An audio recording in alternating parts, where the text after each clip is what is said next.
Okay, so the topic I wanted to talk about tonight is the first of a three-part series on cultivating unconditional love. This is building on last week's topic about the new spiritual awakening, which is starting to sweep through humanity. And so you probably are aware of this on some level. You may not be sure that you may not be conscious that you're aware of it, but we all feel it one way or another. We're all feeling that something is going on. Since the pandemic, something shifted, something has broken loose. And for some people, for a lot of people, it's just triggering fear and anger. And there's lots of evidence out there on social media for that.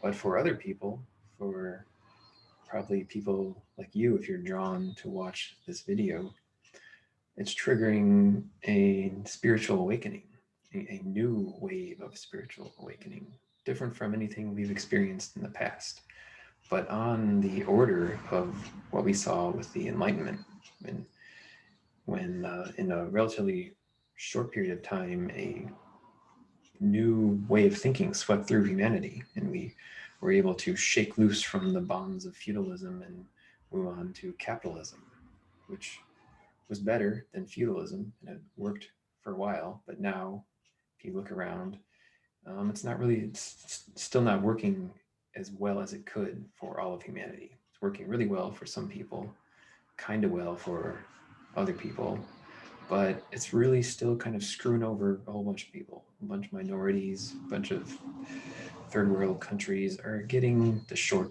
stick right now.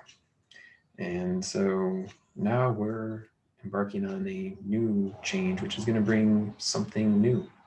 I don't know exactly what it's going to look like. I'm not an economist. I don't have expertise in how to organize human society, but it's going to be something different, something better, something based on unconditional love.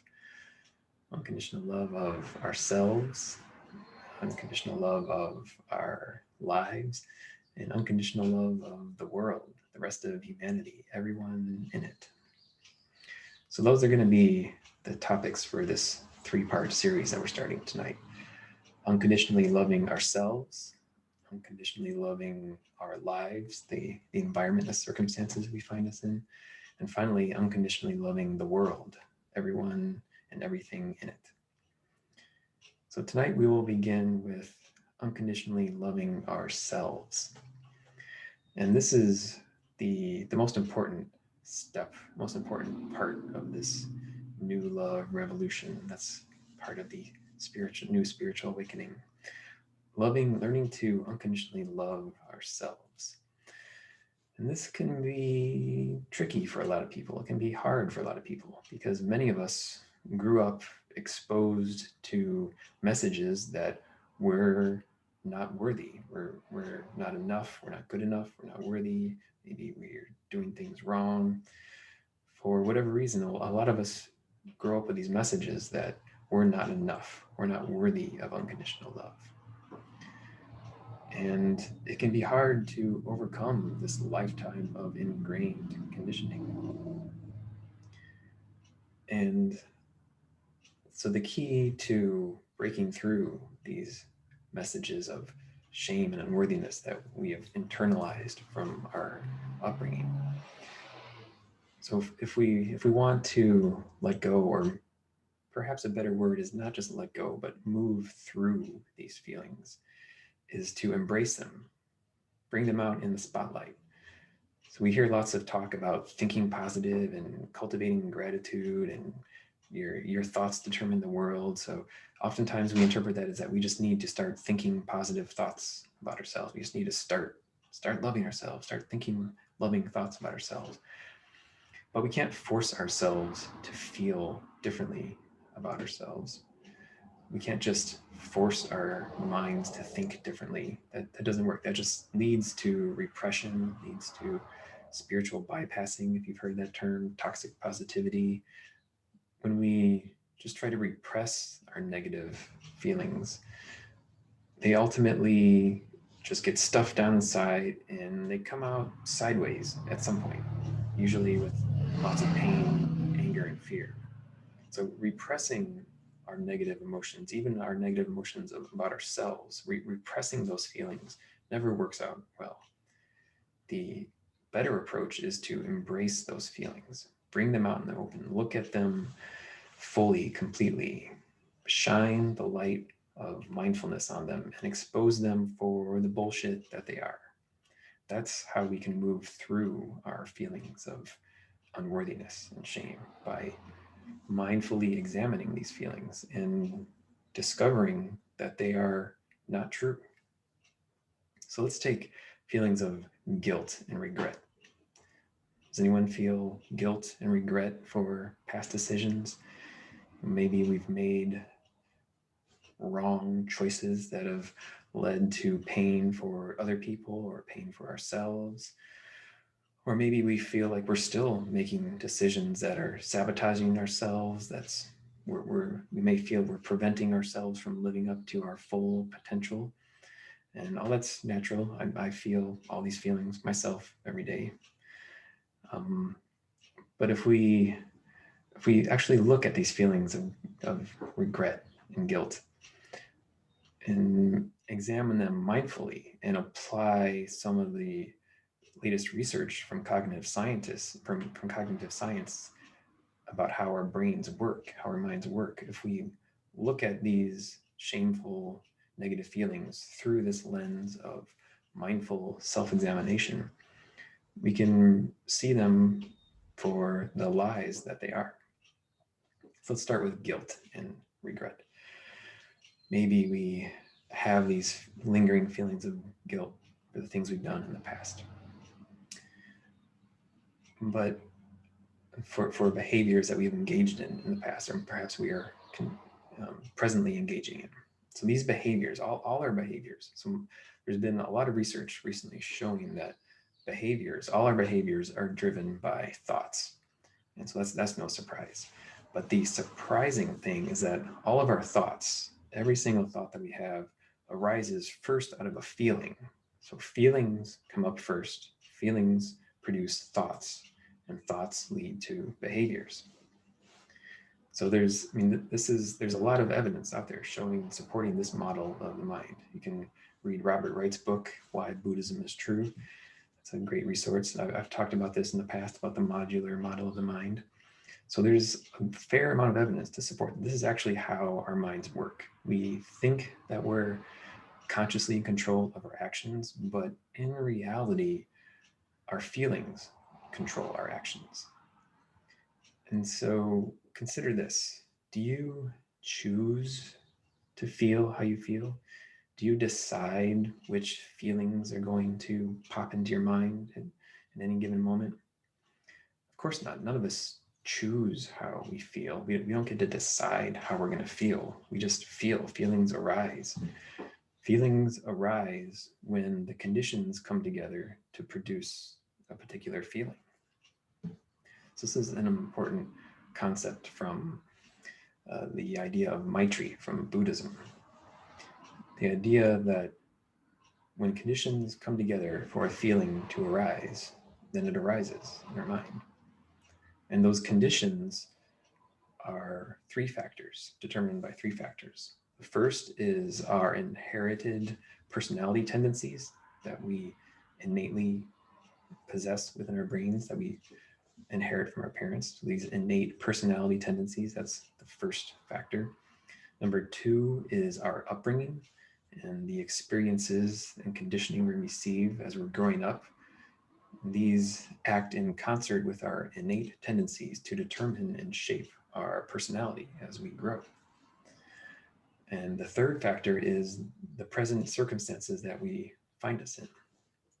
So we're born with these innate tendencies that are then shaped by our development. And then whatever circumstances we're in will elicit particular emotions in us, will elicit feelings in us based on our conditioning, based on our upbringing and our innate tendencies. So that's kind of the basic framework. Feelings lead to thoughts, lead to behaviors. And we don't choose our feelings. Feelings are determined by our innate personality tendencies, our upbringing, and our present experiences. So with that in mind, does it start to become easier to accept the choices we've made? Because so say for example, we have a thought to do something, engage in some behavior that a part of us knows is not going to be good for us. Maybe it's going to lead to pain or discomfort for ourselves or for other people. So we have this thought and we do it anyway. And we may think that it's because we're weak or we're sinful or we're bad people. But in reality, the reason we make those bad decisions, those poor choices, is because the underlying feeling driving them, driving the thoughts that bring about those behaviors, that underlying feeling is too strong for us to override. And that feeling, like I just said, that feeling is determined by our innate personality, our upbringing, and the circumstances. So when we act in ways that we're not proud of, when we act in ways that we know are not living up to our full potential, that's because there are underlying feelings that are too strong, driving us towards these unproductive behaviors. And so the way to start making the right choices, the way to start living up to our full potential is not by trying to repress those feelings that which are already too strong for us to override. Instead, another alternative is to strengthen other feelings, such as the feeling of unconditional love in our heart for ourselves. Because when we strengthen unconditional love, the feeling of unconditional love in ourselves, for ourselves, it begins to become easier to have thoughts and behaviors that further strengthen that feeling of unconditional love for ourselves. It creates this positive feedback loop. So I've talked before about how feelings, we have these modules in our brain, and feelings lead to thoughts, lead to behaviors. And so we can start to cultivate and strengthen an alternate module based on unconditional love. And it starts by just loving ourselves and accepting that all the mistakes we've made, all the weaknesses that we have, those don't make us bad people. So now we are still responsible for the decisions we make. We have to deal with the consequences of our actions. If our actions cause negative things to happen, we have to deal with the consequences of that. And we should strive to be better. We should strive to live up to our full potential. But punishing ourselves and hating ourselves, being angry at ourselves for failing is not the way to do that, not the way to break out of those unproductive patterns. Instead, we want to cultivate unconditional love for ourselves. And once we start to do that, once we start to love ourselves, that'll start to produce thoughts, self-loving thoughts that will lead to self-loving behaviors. And it creates an alternate module in our brain based on unconditional love. And pretty soon it becomes easier and easier to make those right decisions that bring more love into our lives and allow us to start living up to our full potential. And this is another way of saying this is how we can raise our vibration. If you've heard that term, I've always been puzzled by it, but Matt Kahn describes in some of his videos very well what that means. That so by increasing that feeling of love for ourselves, by building and strengthening that love, that unconditional love module in our brain, that's what it means to raise our vibrations, or raise our personal vibration, because it becomes easier and easier to do things that bring us more love and allows us to make those choices to become the people that we all know we have inside of us. So that's how we can cultivate unconditional love for ourselves and begin to join in this new love revolution and participate in the new spiritual awakening. Because the more people that become aware of this, the more people that start loving themselves and start cultivating unconditional love for the planet, the faster this awakening will spread, the wider the more people this new love revolution will reach. So we can all take part in this awakening by just loving ourselves, by cultivating a feeling of love for ourselves.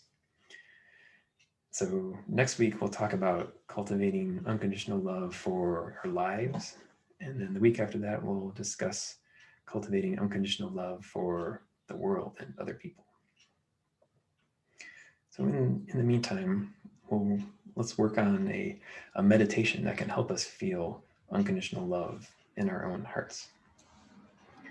So once again, let's settle into our seats, sit up straight, close your eyes, and settle into your body once more. Let's take one of those deep cleansing breaths, starting with a full inhale and exhale.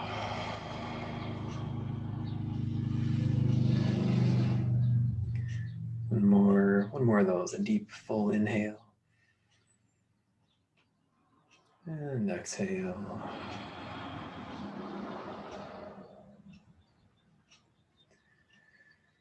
Now let's check in with our body, feel your body, become aware of this vehicle you're inhabiting. Now become aware of your heart in the center of your chest. Maybe you'd like to place your hands over it to help you feel it. Feel your heart there. You can think of it as your heart chakra if you're into that kind of thing. That's your heart. That's the seat of love in your body. Now let's try to imagine a time in your life when you felt intense love for anything, for a person, a pet, maybe a toy when you were a kid, or maybe a toy when you're an adult. Anything, whatever first comes to mind of the last time you felt a lot of joy and love in your life. Maybe it's a pet, maybe a puppy or a kitten, bringing love and joy into your life. Maybe your child. Maybe think about your child when they were a tiny little infant, helpless in your arms and just reflecting back to you unconditional love. Or maybe the start of a relationship that you had, even if it turned to shit in the end. There's probably some times at the beginning when it felt good, when you just felt full of love. You felt it throughout your whole body. Are you starting to feel that feeling of love? Yeah. Now take that feeling and direct it to your own heart. Just pour it into your own heart. Your heart deserves all that love that you felt. Your heart deserves that all the time. So this love that you're imagining, imagine it just seeping into your heart, bathing your heart in love and warmth and compassion. All the cracks that you've developed in your heart from all the pain you've suffered, all the wounds you've suffered. Just imagine that love filling in those cracks, seeping in to your cracks, enveloping your heart in warmth and compassion and healing. Now let's just cultivate that feeling. Just hold that feeling in your heart while we sit here for the next few minutes.